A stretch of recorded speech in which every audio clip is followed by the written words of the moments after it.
दोस्तों नमस्कार।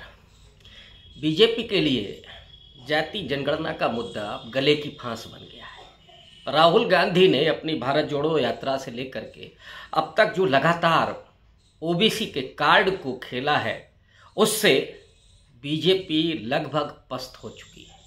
और यही वजह है कि अब अमित शाह ने अपना रंग बदल लिया है, अपनी भाषा को बदल लिया है। पिछले 3 दिन पर अगर आप गौर करें तो पहले बिहार के मुजफ्फरपुर में जो अमित शाह ने भाषण दिया, उसमें उन्होंने जातीय जनगणना का श्रेय लूटने तक की कोशिश की। उन्होंने कहा कि नीतीश कुमार ने जब ये फैसला लिया था, उस समय वो एनडीए में शामिल थे और एक डेलीगेशन जो पटना से दिल्ली गया था प्रधानमंत्री से मिलने के लिए जातीय जनगणना के सवाल पर, उसमें बीजेपी का एक डेलीगेशन भी था, बीजेपी के भी विधायक उसमें शामिल थे। लेकिन यहीं पर अमित शाह ने 2 कार्ड और खेल दिए।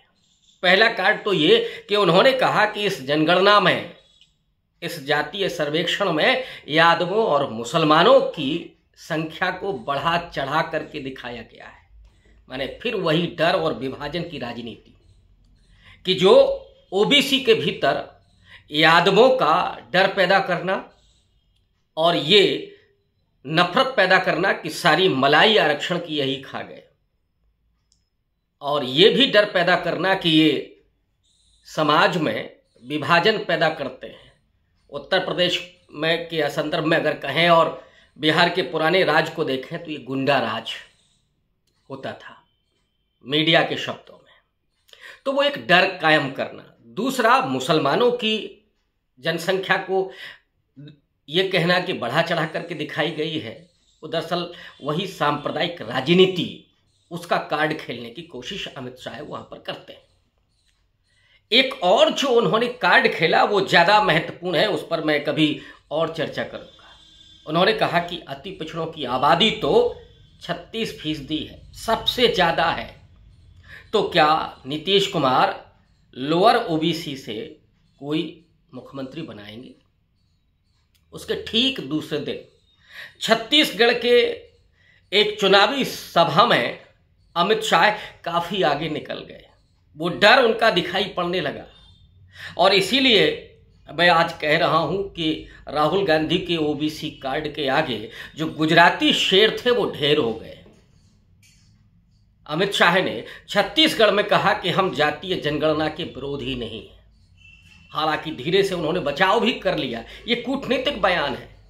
उन्होंने ये नहीं कहा कि हम जातीय जनगणना का समर्थन करते हैं। उन्होंने ये तो कतई नहीं कहा कि हम जातीय जनगणना कराने जा रहे हैं।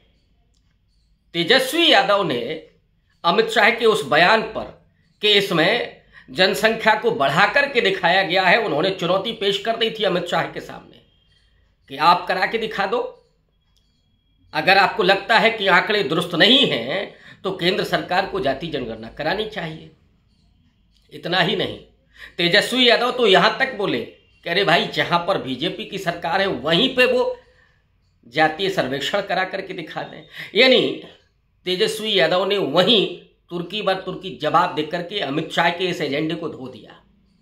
अब छत्तीसगढ़ में अमित शाह कह रहे थे कि हम जातीय जनगणना के विरोधी नहीं हैं, लेकिन जातीय जनगणना के खौफ की वजह से सेंसस ही मुलतवी कर दिया गया लंबे समय तक। अभी अनिश्चित काल तक के लिए जनगणना का काम रोका गया है और ये आज़ादी के बाद पहली बार हो रहा है। जब कोरोना आपदा थी उस समय तो एक वाजिब कारण था कि संक्रमण के डर की वजह से जो सेंसस है वो नहीं कराया जा सकता। लेकिन अब कौन से संक्रमण का डर है कि जो सेंसस नहीं किया जा रहा है, अनिश्चित काल तक के लिए उसे बढ़ा दिया गया? दरअसल ये उस संक्रमण की राजनीति का डर है जो अब विपक्ष लगातार उठा रहा है। वो कांग्रेस पार्टी जो सामाजिक न्याय की राजनीति से माने वोकली तौर पर, घोषित तौर पर दूर थी, उसने कभी इस तरह से मुखर होकर के ओबीसी और दलित की बात नहीं की थी। लेकिन राहुल गांधी घोषित रूप से ढोल बजा करके, और बल्कि मैं ये कहूं कि सरकार का ढोल पीट करके वो उसकी नीयत पर शक करते हुए ये पूछ रहे हैं कि नरेंद्र मोदी अगर ओबीसी चेहरा है तो उन्होंने ओबीसी के लिए किया क्या है। और ये वो नरेंद्र मोदी हैं जिनकी जाति मोड़ घांची उनके ही सिग्नेचर से ओबीसी बनती है। हालांकि इसकी प्रक्रिया पहले से जारी थी, लेकिन चुनाव में सोशल इंजीनियरिंग करने के लिए वो नरेंद्र मोदी अपने जाति तक का इस्तेमाल करते हैं।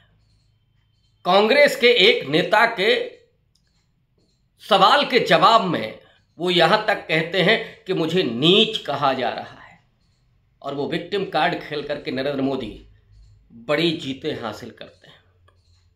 लेकिन राहुल गांधी जब ये पूछते हैं कि मोदी जी ये बताइए कि आपने ओबीसी के लिए क्या किया है, जो सेक्रेटरी स्तर के अधिकारी हैं, जो बजट का एलोकेशन करते हैं, उन 90 अधिकारियों में से 3 ही ओबीसी क्यों हैं, जो सिर्फ 5% बजट का एलोकेशन करते हैं। और जो संवैधानिक संस्थाएं हैं, चाहे वो विश्वविद्यालय हो या और दूसरी बड़ी संस्थाएं, आईआईटी, आईआईएम जैसी संस्थाएं हो, वहां पर कुलपति ओबीसी कितने हैं, प्रोफेसर ओबीसी कितने हैं। और इतना ही नहीं, राहुल गांधी ने तो एक प्रेस कॉन्फ्रेंस तक में पूछ लिया था उन मीडिया कर्मियों से कि इस कमरे में कितने लोग हैं जो ओबीसी से आते हैं, कितने एससी से आते हैं, कि एक भी हाथ खड़ा नहीं हुआ था। तो राहुल गांधी जिस मुखरता के साथ इस सवाल को खड़ा कर रहे हैं, ओबीसी कार्ड को खेल रहे हैं, उसके आगे बेदम हो चुकी है बीजेपी, और इसीलिए उसने यू टर्न लिया है। अमित शाह ने बीजेपी का मुखड़ा ही बदल दिया है। जो लोग ये कहते थे कि बीजेपी तो हिंदुत्व के जरिए चुनाव जीतती है, दरअसल वो हिंदुत्व नहीं, हिंदुत्व में ही वो सांप्रदायिकता है। उस सांप्रदायिकता के जरिए वो समाज में विभाजन पैदा करके एक ऐसा नैरेटिव सेट करती थी जिससे बुनियादी मुद्दे गायब हो जाएं। लेकिन सोशल इंजीनियरिंग उतनी उसने बेहतरीन की, उससे वो चुनावी जीत हासिल करती है। हिंदुत्व के बलबूते बीजेपी कभी चुनाव नहीं जीतती है, ये बात मैं पहले से भी कहता रहा। और उस बात को ऑर्गेनाइजर ने भी लिखा। जब कर्नाटक में हार हुई, हिमाचल प्रदेश की हार के बाद, उस समय ऑर्गेनाइजर ने लिखा, आरएसएस के मुखपत्र में एक लेख छपता है जिसमें स्पष्ट तौर पर यह लिखा गया कि अब तो ना नरेंद्र मोदी के चेहरे पर चुनाव जीते जा सकते हैं, ना हिंदुत्व के एजेंडे पर, लिहाजा दूसरी रणनीति अपनानी होगी। और अब तो आरएसएस और बीजेपी ने इस बात को देख भी लिया है। अगले 22 जनवरी को राम मंदिर का उद्घाटन होने जा रहा है। जाहिर तौर पर मीडिया के उस पूरे तंत्र के जरिए ये पूरा माहौल राममय नहीं बल्कि मोदीमय होगा। फिर भी नरेंद्र मोदी खुद अपने उस दरकती ब्रांडिंग से डर गए हैं, अपने गिरते हुए विश्वसनीयता से डर गए हैं। जिस तरह से लोग आजकल उनको टीवी पर देखते ही चैनल बदल लेते हैं, उनके भाषणों को लोग जुमला कहने लगे हैं और ये मानते हैं कि नरेंद्र मोदी ने इस देश को कुछ दिया ही नहीं है, जो उसके पहले की सरकारों ने किया था उसको बेचने का ही काम किया। और दिया तो सिर्फ अडानी को दिया। किसानों की तबाही, मजदूरों की तबाही, नौजवानों की तबाही, उनको कोई रोजगार नहीं है और महंगाई ऊपर से। और उसने इस पूरे भारतीय समाज को खोखला किया अंदर से। लेकिन जिस अडानी के हवाई जहाज में बैठकर के नरेंद्र मोदी दिल्ली आए थे प्रधानमंत्री की शपथ लेने के लिए, वो अडानी देखते ही देखते 7-8 साल में दुनिया का 2 नंबर का अरबपति हो जाता है।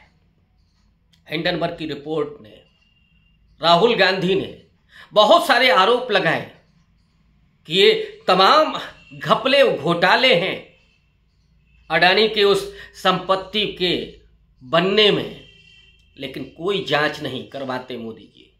राहुल गांधी ने तो पूछा कि अडानी के साथ आपका रिश्ता क्या है मोदी जी, और उसके बदले में राहुल गांधी को क्या मिलता है? 2 साल की सजा, संसद की सदस्यता खत्म होती है, घर छीन लिया जाता है, लेकिन उसी राहुल गांधी के उस सवाल को अब एड्रेस करने की हिम्मत नहीं है। ओबीसी मुद्दे को, जाति जनगणना के सवाल को राहुल गांधी भारत जोड़ो यात्रा में लगातार इस बात को कहते रहे हैं। जब वो कन्याकुमारी से निकले थे तो मध्य प्रदेश में जाकर के बाबा साहब अंबेडकर की जन्मभूमि पर जय भीम का नारा लगाते हुए राहुल गांधी ने कहा था, जिसकी जितनी आबादी उसका उतना हक। और उसी प्रदेश में उन्होंने ओबीसी के संगठनों से मुलाकात करते हुए ये भी स्वीकार किया था कि उनसे गलती हुई है। उनकी सरकार ने जो 2011 का सेंसस में जाति सर्वेक्षण किया था, उसके आंकड़ों को नुमाया नहीं किया, उसके आंकड़ों को जारी नहीं किया। लेकिन अब हम सत्ता में आएंगे तो न सिर्फ जाति जनगणना करेंगे, बल्कि जो सर्वेक्षण है, आर्थिक सर्वेक्षण, उसको भी पटल पर ले आएंगे और फिर जिसकी जितनी आबादी होगी उसके अनुसार उसका अपना अधिकार होगा। वो राहुल गांधी लगातार इस बात को रेखांकित कर रहे हैं और वहीं से बीजेपी अब फंस गई है। वो बीजेपी जिसने कांग्रेस पार्टी को घेरा था कभी, आप याद कीजिए, महाराष्ट्र के ओबीसी के सबसे बड़े लीडर गोपीनाथ मुंडे, उन्होंने जातीय जनगणना के सवाल को उठाया था। पूरे बीजेपी उस सवाल को उठाती रही कि आपको आंकड़े जारी करने हैं। 2019 के लोकसभा चुनाव के पहले तब के गृह मंत्री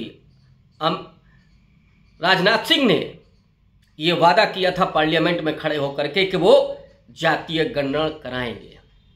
लेकिन नरेंद्र मोदी के गृह राज्य मंत्री नित्यानंद राय बदल गए। ऑब्वियस है कि उनकी जो राय पार्लियामेंट में आई वो राय नरेंद्र मोदी सरकार की थी और उन्होंने कहा कि हम जातीय जनगणना नहीं कराएंगे। वो नित्यानंद राय और उन्हीं के अब गृह मंत्री अमित शाह ये कह रहे हैं कि हम जातीय जनगणना के विरोधी नहीं हैं। ये दरअसल वो डर है जो उन्हें इन 5 राज्यों के चुनाव में तो दिखाई पड़ रहा है, आने वाले लोकसभा चुनाव में भी दिखाई पड़ रहा है कि अगर ये जातीय जनगणना का सवाल मजबूती के साथ और आगे बढ़ता है तो राम मंदिर का उद्घाटन भी उनको नहीं बचा पाएगा, हिंदुत्व की राजनीति भी उनको नहीं बचा पाएगी। और अब सांप्रदायिक विभाजन की गुंजाइश को तो अल्पसंख्यक तबका ही कुंद कर दे रहा है। उसकी लिंचिंग हुई, चर्चें जलाई गई, सरेआम तोपे और दाढ़ी खींची गई, लेकिन फिर भी उस समाज ने, उस समुदाय ने खामोशी बरती, संवैधानिक मूल्य और मान्यताओं को तवज्जो दी और धैर्य के साथ वो लोकतंत्र के जरिए राजनीतिक बदलाव की आकांक्षा लिए बैठा है। इसलिए सांप्रदायिक दंगे तो अब लगभग खुद उस समाज ने खत्म कर दिए हैं। अब जो भी होता है वो एक तरफा नरसंहार होता है, चाहे वो गोधरा का दंगा हो, वो दंगा नहीं नरसंहार था, या दिल्ली के दंगे हुए हो। इधर की जो स्थितियां हैं वो ये दिखाते हैं कि नरसंहार हो रहा है एक तरफा। और अब तो स्थिति ये है कि उसमें भी कामयाब होते हुए नजर नहीं आ रहे हैं अमित शाह। और मैंने पहले भी कहा कि वो हिंदुत्व के जरिए चुनाव नहीं जीतते, चुनाव जीतते थे सोशल इंजीनियरिंग के जरिए। और इसलिए इस पूरे इशू ने भारतीय जनता पार्टी को एक तरह से नेस्तनाबूद कर दिया है और सोशल जस्टिस की राजनीति के आगे वो गुजराती शेर ढेर हो चुके हैं। छत्तीसगढ़ का चुनाव बताएगा, मध्य प्रदेश और राजस्थान का चुनाव के नतीजे बताएंगे कि जाति जनगणना ने बीजेपी को कितना नुकसान पहुंचाया है। और आने वाले लोकसभा चुनाव में ये जाति जनगणना का बड़ा इशू होगा, यानी ओबीसी पॉलिटिक्स और ज्यादा मुखर होगी। और इसीलिए अमित शाह ने घुटने टेक दिए, ये कहते हुए भी नरेंद्र मोदी का भी उन्होंने ख्याल नहीं रखा। मोदी ने तो जाति सर्वेक्षण बिहार के बाद कहा था कि ये वो लोग हैं जो जातिवादी हैं, जो समाज को विभाजित कर रहे हैं। लेकिन नरेंद्र मोदी की बात से यू टर्न लेते हुए अमित शाह ने घुटने टेकते हुए कह दिया है कि हम जाति जनगणना के विरोधी नहीं। दोस्तों, आज के इस एपिसोड में बस इतना ही। आगे फिर किसी मुद्दे पर आएंगे, आपसे बात करेंगे। लेकिन आपसे एक अपील करता हूं कि अगर आपको वीडियो पसंद आता है तो आप सब्सक्राइब करें, लाइक करें और अपने दोस्तों को फॉरवर्ड करें।